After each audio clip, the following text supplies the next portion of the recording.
Hey guys, it's layout overview time. It's been a couple of months since I've done one of these, but we've got all sorts of new subscribers and everybody's got questions and so figured it's time to do another layout overview over here. Let's start out with where the actual layout is. So I live in Southern California, if you haven't figured that one out yet.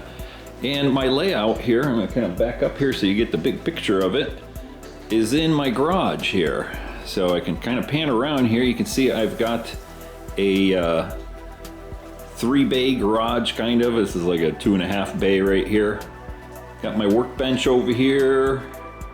Got my TV for watching, train videos while I'm running ops here, or making models, or doing some of my other hobbies here that you can probably see on the counter there. Got my couch over here. Got my trusty little Benjamin right there. It's raining outside. He just wants to sit on the couch. And I'm using one bay of my garage here as the layout here. Now let's just start out with some specs here. You can kind of guess here, and I don't actually remember it because I keep forgetting it, but I believe lengthwise here, or maybe that's width, whichever one you want to call it, is about 10 feet or so, maybe 12 feet. Let's see, I can kind of picture each side right here is 2 feet, then 4 feet, and then another 2 feet. So that's 4, 5, 6, 7, 8, and then about another 2 feet here. So roughly 10, 11 feet or so across that way. And then lengthwise, like I said, it's just part of the garage here. I think it's I'm going to guess about 15 or 16 feet, something like that. Don't quote me on that, but you get the general gist of it. And let's take a look at what I'm actually modeling now here. So I got a little map. I've gone over this before, but here we go. It's getting a little damp in the garage here. It's raining. So I am modeling Southern California. I'm modeling a line that runs down into Huntington Beach. It's a Union Pacific line. I believe it was former Southern Pacific way back in the day. And I'm not sure if the cars that actually run into Huntington Beach all the way down here at the end start out at Los Nitos UP Yard right there. They might come out of West Colton and kind of run through this area. But anyway, for simplicity, I'm just using my yard as Los Nitos, and I'm probably saying that wrong. I'm sure everybody will correct me, but it is based on a real world line. So in my little layout, cars get dropped off over here by the outside world, whether they come from West Colton or someplace else. They get picked up by locals at the yard, run down here to through Orange County here near Disneyland. Then they kind of run down through some of the other locations here. You can see some of the industries I have labeled over there. They go all the way down here to Anaheim, take a turn, and then come over to Westminster and Staten. I can't remember. I can't see what it is right there. But anyway, line runs all the way down to Huntington Beach here. Now, it used to run farther down and then connect up. No longer. It ends right here, in the last industry is Reliable Wholesale Lumber. Now, the industries I have on here are generally in the correct spot on this map. Obviously, Sanford & Son Salvage is just a sort of made up, industry just for fun, because I wanted a scrapyard and I figured, hey, it's California. We can have Sanford & Son Salvage over there. Here's Disneyland over here. And the line actually does run farther. And if you've seen some other YouTube creators, there's a couple of them out there that are actually modeling sort of the same line over here that runs through, I think, into Orange and a couple little spots right there. And that's sort of my plan to do an expansion in the future, is to maybe do another little island peninsula off of my current layout and model a couple extra industries over here. Runs over the kind of little river over here. Sorry about that. Now, a lot of the industries here, again, like I said on this map, are generally in the correct location. But there's a couple, like my little Titan tanker transfer facility that really aren't anywhere over here. They're farther up the line someplace way down here, but again, it's model railroading, and we got to adjust for compression and all that kind of stuff, and kind of squish things and maneuver things and try to fit things in where we can. So that's kind of what I've done. Now, I've had questions: is this prototype? Is it freelance? Well, it's a mixture. It's proto-lance, I guess is the correct term, maybe the incorrect term. So it's based on the real world line. I try to generally stay in, kind of in that prototype location. But again, like I said, some things like Sanford and Sons are freelanced. So it's a proto-lance. So here's Los Nidos Yard, like I said, up at the top over here. And we run down across my little lift-up bridge over there and then into the layout. Now, as you can tell right here, it's basically just a loop, right? With one little dent over here that heads down into Huntington Beach. But, again, a little bit of magical model railroad adjustments here. I do have a line that runs along here, runs through the yard, and then also the main line that runs down here all the way around, and then it connects up back over there. So I can actually run trains in a loop if I ever wanted to. Sometimes you've seen in my videos, I do run a hauler that kind of runs around the layout while I'm doing switching. We've got a little line over here that runs off of the main line into staging, and sorry it is a little bit dark, but I just got two crappy looking staging tracks over there where I can kind of stage the outside world, and I usually pile my cars up over here. I'm not very organized, so that's just the way it goes. But I'll put together a train over here in staging. The hauler will take it out, run all the way down the main line, around the layout, right? Out over there, kind of goes through the layout, and then cuts back in here and into the yard. So that's how I simulate just having a little bit more run time for the hauler, because if I had it just come right into the yard, whatever, that's not a lot of fun, and it would only take like 5 seconds. So hauler comes in here, drops cars off. We get our yard work done over here, all our classification work and things like that with our little yard consist right there.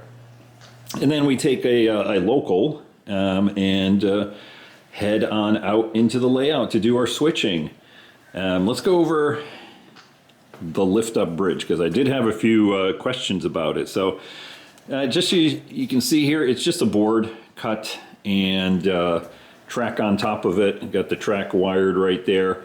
I do have some bracing because, as you can tell, it is raining here, and I got one little drip that comes out of the ceiling someplace up here, and it is in my garage. It's a very small drip, but it's been raining for the last like 24 hours here, and you can see it kind of, luckily, does not drip right onto the layout, but right there.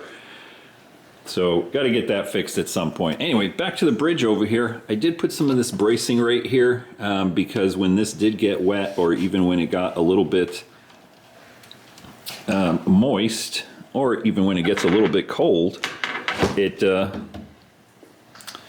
would warp a little bit, and so the tracks right here would not kind of line up. It would kind of bowed, you know what I mean? So that's why I have the bracing on there.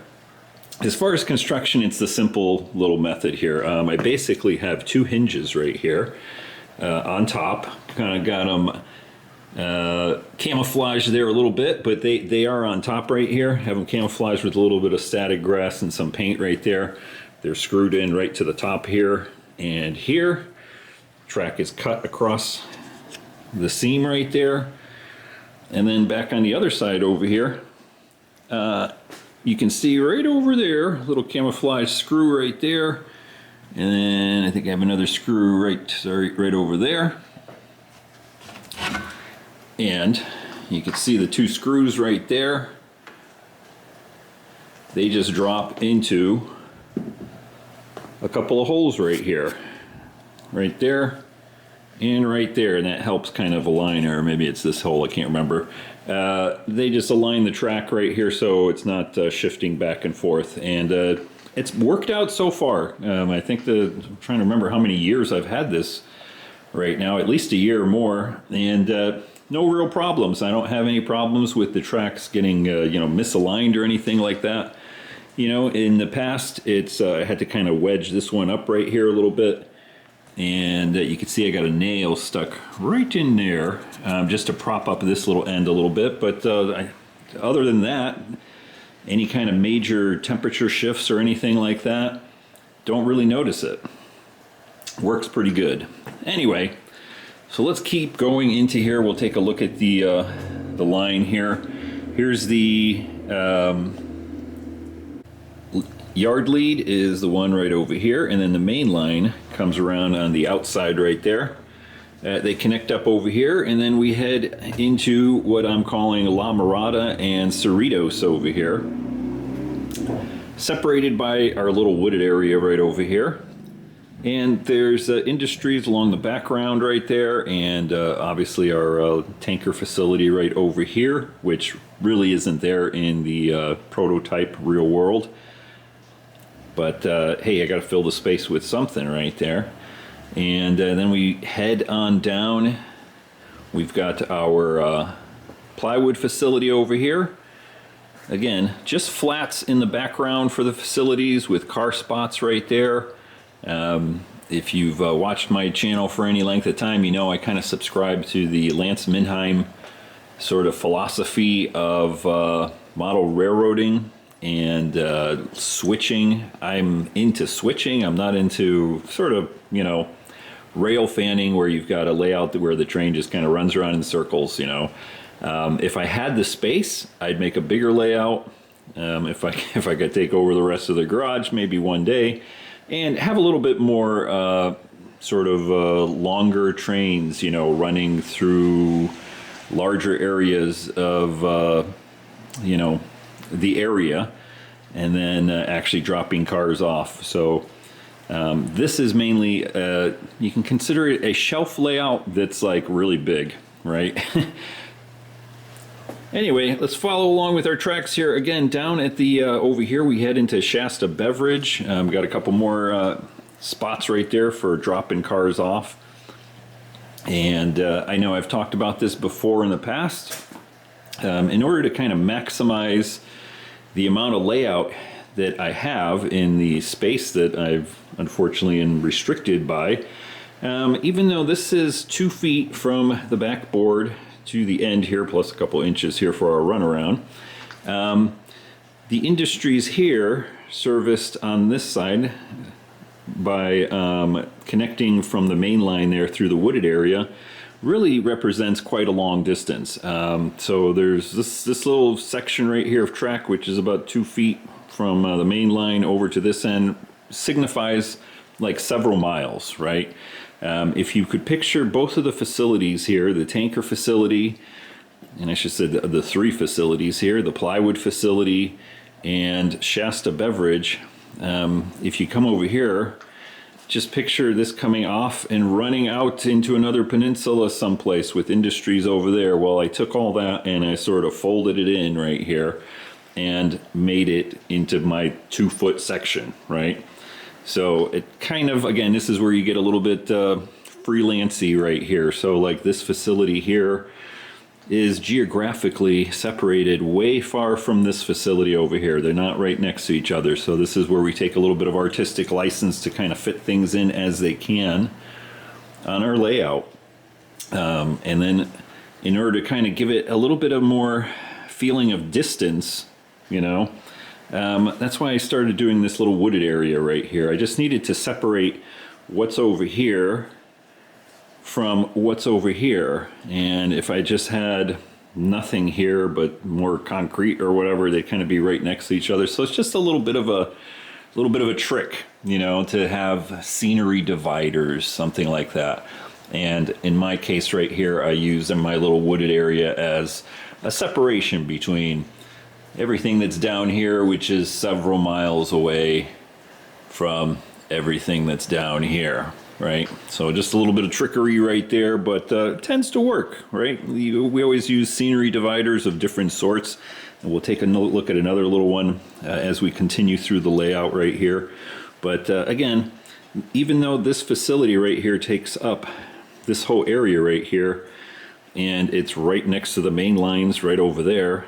Technically, this is all way far away from the guys that are back there. But again, we're just kind of compressing them and squishing them in over there. Now we head down over here. We start heading into Anaheim, Disneyland, someplace over there.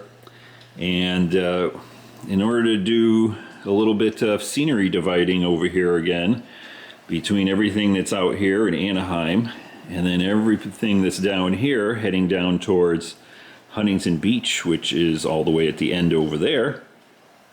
This is another example of just a little scenery divide. Is my little overpass right here. It just sits there and kind of divides up all of this stuff over here from everything else right there. And so when you're sitting down here, you're way far away from everything down here. And then again, a little bit more artistic license. There is no saddle club in this location. If you remember on that map, I said there's a line, the line actually continues on into Orange and stuff like that. There is a sort of a riding club out there. I think it's the Anaheim Hills Saddle Club or something like that. And but I figured I wanted to put it over here in this little area. And again, me being a little bit artistic here, I wanted to contrast sort of how things are in Southern California. If you're not familiar with it, there's really nice areas, and they're right next to kind of grungy areas, you know. And so that's my representation here. I figured we've got a nice little saddle club here, and I called it the Anaheim Hills Saddle Club. You can see the sign right there, and it's got a nice manicured lawn and fancy cars and people riding their lovely little horses over here. And then we cross the street, and right across the street you've got a scrapyard, Sanford and Sons right here, with a little bit of graffiti on the fence here, barbed wire, and again, everything's always a work in progress here, but this will be a better looking scrapyard. But those are kind of like two things right next to each other. The very pretty manicured section right next to the scrapyard with graffiti and everything else. Anyway, we head back around over here. We get down to Stanton, which is a little bend that heads down into Huntington Beach. And now this huge facility, which takes up the majority of this side, is Southern California Edison. It's in the real location of Westminster, and it is a real world, again, facility. What they make is Southern California Edison is our local power company. In this facility, in the real world, they make transformers and stuff like that. So that's why I have my little transformer right here. And again, using a little bit of artistic license and me just kind of being, well, I don't know how else to put it, lazy. I don't want to build a whole bunch of stuff. I'm not into, at least currently, building and scratch building buildings and stuff like that. And we'll talk about that in a minute. I wanted the facility, but I didn't want to build just a whole bunch of stuff right here. So I've got a couple older buildings right here just to sort of fill the place in. Little scrap pieces here and there from an old prior layout just lying around. Got our little low jack here to kind of lift things up and off rail cars. But the facility itself in the real world is a switchback like this. So we come in here, head down into this area, and then we got to switch back and go back in, and we have our two industry tracks right here. I think there's like 3 or 4 in the real world, but again, compression here and just a sort of selective use of what's in the real world. I've had other people say, well, are you gonna like model more of it and stuff? And not really, because again, I don't have the time also. You know, I still work. I'm not retired. I gotta spend a lot of time working and all that crapola. So this whole thing just represents one little corner of the facility. The rest of the facility, with the buildings and the manufacturing, is all sort of off layout here. So it's implied, which is why I think somebody asked if I was going to continue my little barbed wire fence around the facility. Well, no, because again, this little section right here is just one part of the facility. The rest is in your imagination, right? And let's keep moving on over here. So we got another one that's, this is terrazzo and marble. Again, a real world place. but I haven't gotten a sign on it yet here. So some more car spots to spot cars. And then we head off, and in the real world, this facility here is, again, several miles away from that facility, but it's divided here with a little artistic license, just a street, right? And this is Huntington Beach in the real world.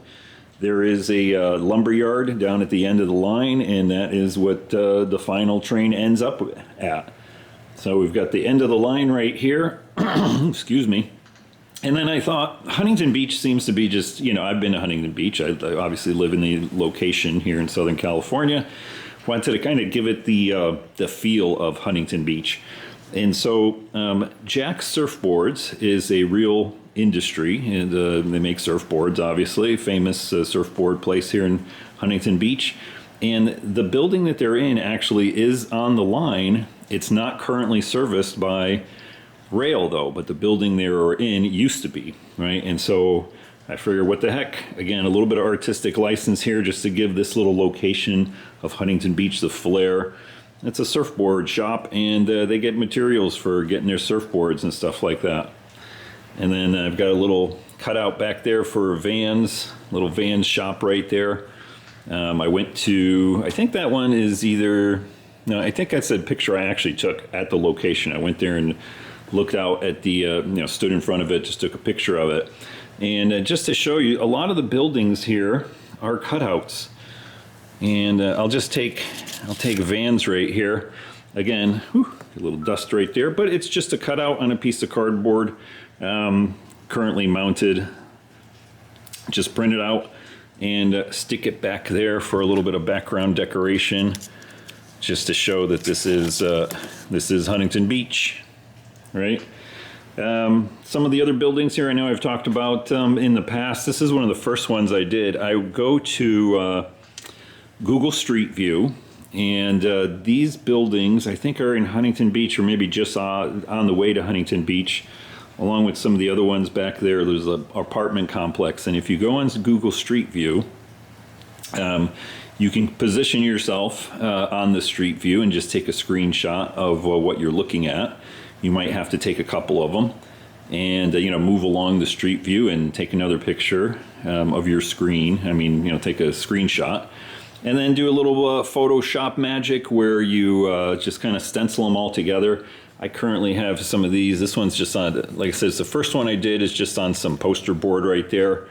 So it's a little warped, but does the job. Some of the other buildings here, you can see the apartment buildings. It's actually the same apartment building there, back there, and yet another one back there. Just on some poster board, printed out, stuck on, and stuck into the background right there. Again, little shots here and there to kind of fill in the space in between. Ooh, excuse me. And yeah, so again, my philosophy when doing this railroad was, I wanted to do a mock-up. And as you know, with model railroading, it's never complete. Nothing is ever complete. There's always places to improve.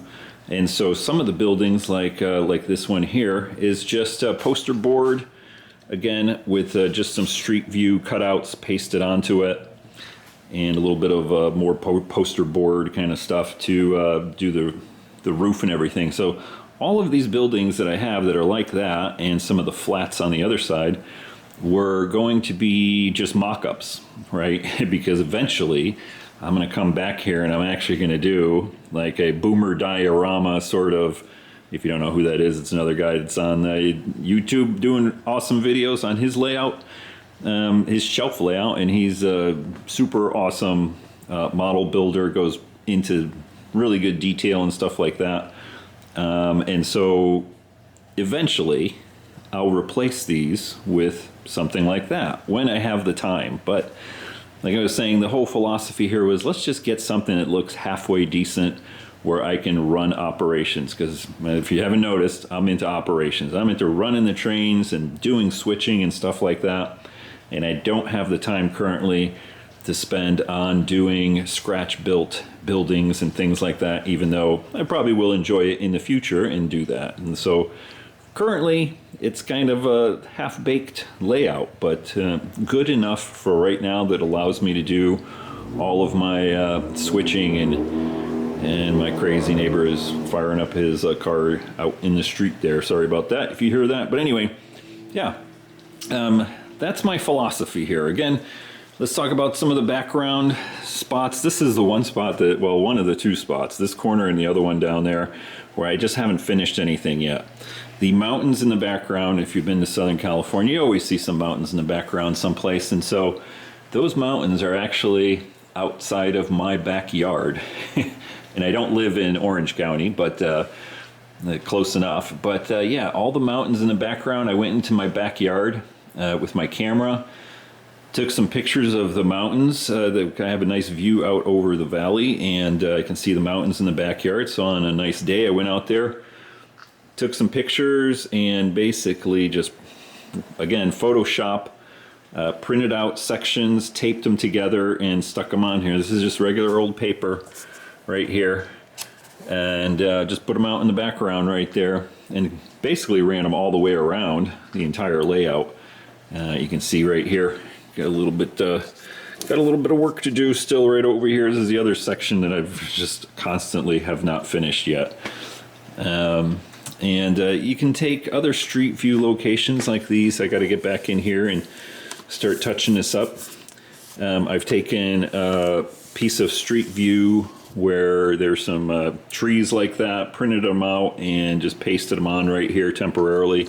I got to come back here and really glue everything back down together.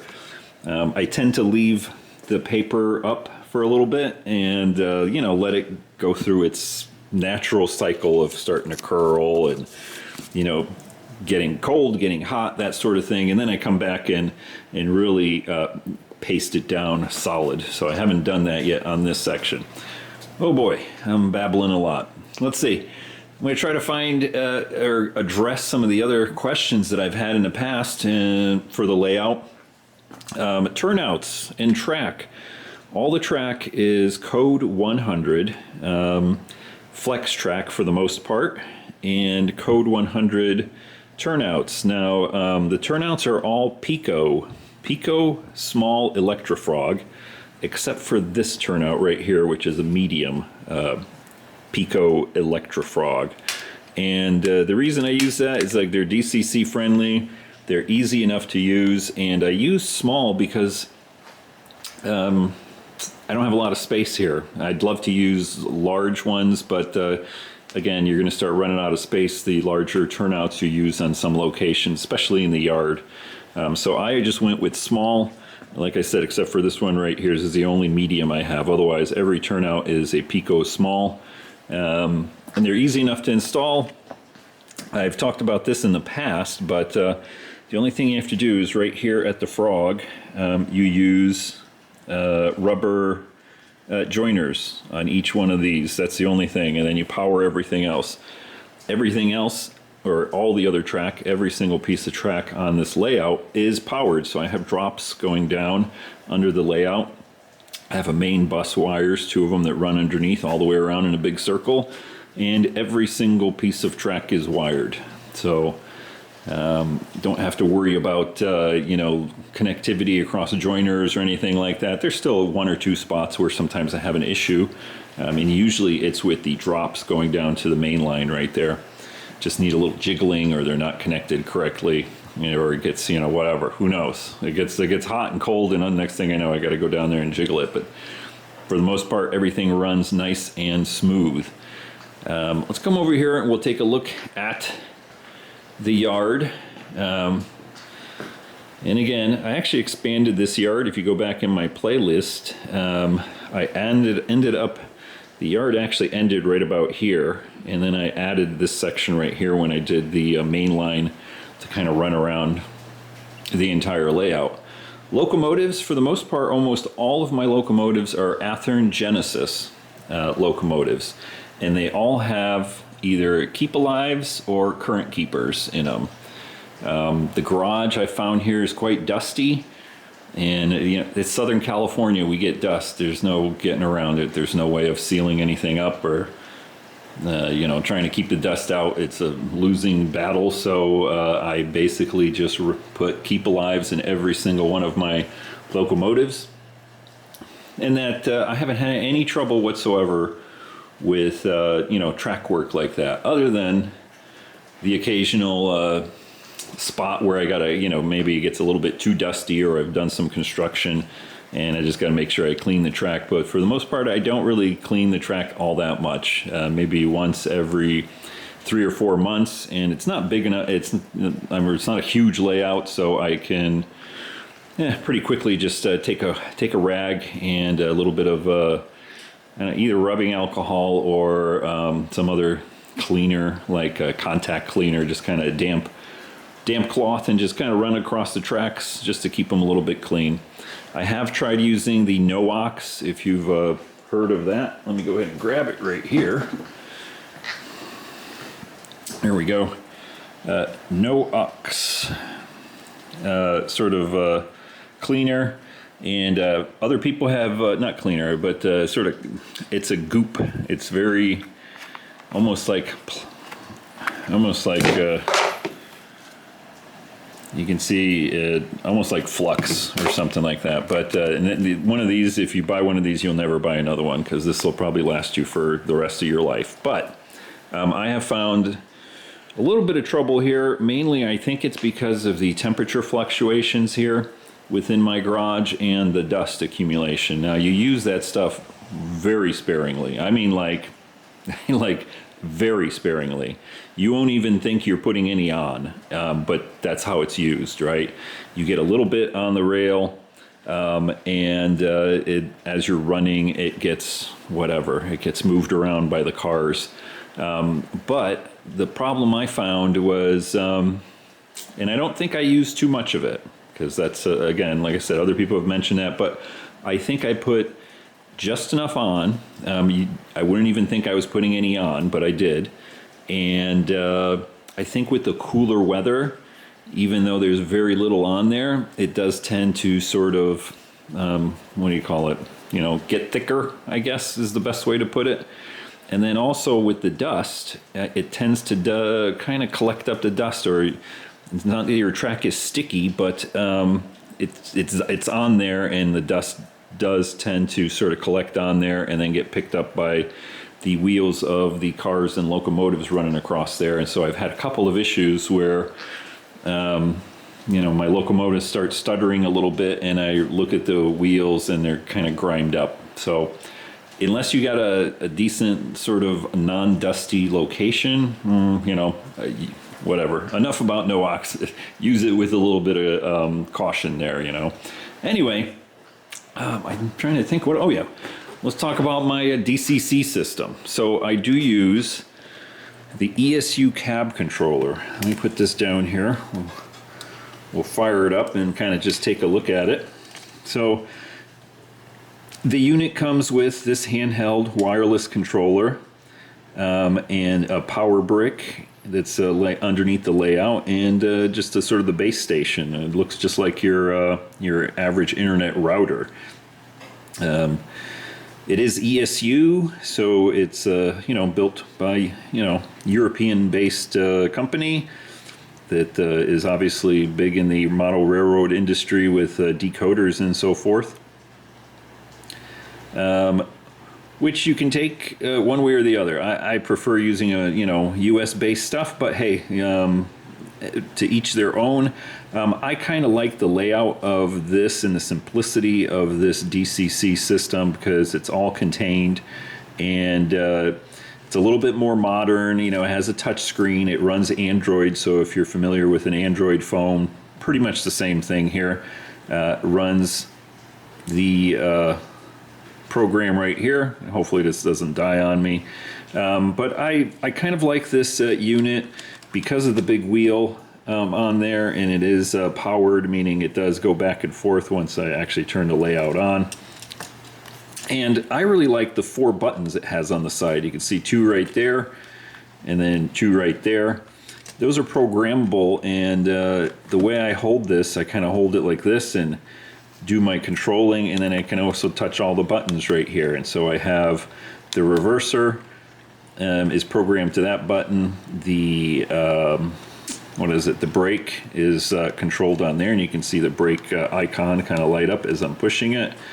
You can see the reverse arrows moving back and forth. And then I have the horn on this one, and you'll see the icon go on. And then I have emergency stop on here, which I just never use it anyway. I might program that for the bell or something like that. I do kind of recommend the unit if you're thinking about just starting out. Again, take a look at all the other ones too. You know, Digitrax and NCE and all that. They're all good units. It's just kind of what your preference is. I found this to be easy enough to use. Everything has some drawbacks. It is a touch screen, so as you might have seen in my other videos, sometimes I fat finger it by putting it down and I accidentally, you know, touch something.